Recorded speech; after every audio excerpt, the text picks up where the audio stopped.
বিদ্যুৎ বিতরণে সম্পৃক্ত ৬টি কোম্পানিকে বেসরকারি খাতে ছাড়তে চায় সরকার। এতে নীতিগতভাবে সম্মতি দিয়েছেন প্রধানমন্ত্রী তারেক রহমান। এই তথ্য জানিয়েছেন বিদ্যুৎ, জ্বালানি ও খনিজ সম্পদ মন্ত্রী ইকবাল হাসান মাহমুদ।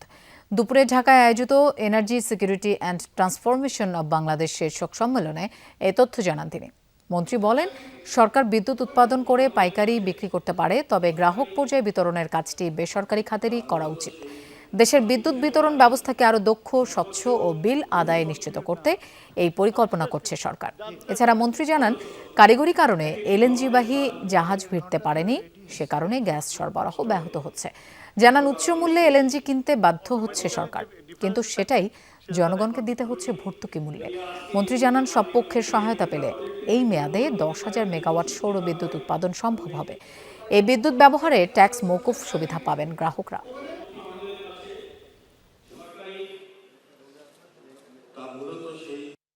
বিদ্যুতের বকেয়া যেখানে যান সেখানেই তো আপনার মানুষ দিতে চায় না।